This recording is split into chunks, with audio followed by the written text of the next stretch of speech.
سوتیلے پن کی عصبیت، حضرت رسول اللہ کی نشانیوں کو دیکھ کے بھی نہیں ماننا،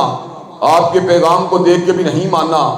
پھر باقاعدہ طور کے اوپر آپ کے ساتھ مسلسل آپ کو ڈسیو کرتے رہے، جنگوں کے اندر آپ کو دھوکہ دیتے رہے۔ خندق کی جنگ کے اندر مدینہ طیبہ کے دفاع کا معاہدہ کرنے کے باوجود عین وقت کے اندر آ کر جنگ کے اندر حضرت رسول اللہ صلی اللہ علیہ وسلم کو تنہا چھوڑ گئے۔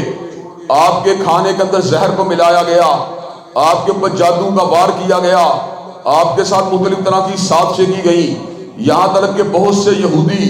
آپ کی گستاخانہ ایکٹیویٹی کے اندر بھی انڈلج ہوئے، جن میں کعب ابن اشرف، ابو رافع یہودی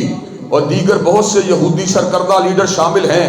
جن کو اللہ تبارک و تعالیٰ کے نبی کریم محمد صلی اللہ علیہ وسلم نے اللہ تبارک و تعالیٰ کے حکم سے مختلف مہموں کے ذریعے کیفر کردار تک پہنچا دیا۔ کعب ابن اشرف کی گردن کو محمد بن مسلمہ نے اس کے تن سے جدا کر دیا، اور عبداللہ ابن عتیق رضی اللہ تعالیٰ عنہ نے ابو رافع یہودی کے گلے میں گھس کر اس کو قتل کر ڈالا۔ جب واپس آپ تشریف لا رہے تھے تو فاصلے کا اسٹیمیٹ نہ کر سکے، لمبی جنگ لگی، پنڈلی آپ کی جو ہے اس کی ہڈی ٹوٹ گئی۔ نبی کریم صلی اللہ علیہ وسلم کی بارگاہ میں پہنچے،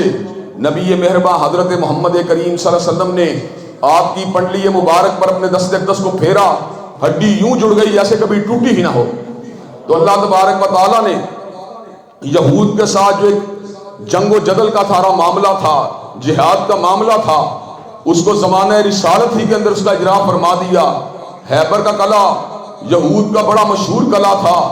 جس کے اندر مرہم سردار کو اپنی طاقت پہ ناز تھا، اپنے فنون حرب پہ ناز تھا، اپنی عسکریت پہ ناز تھا،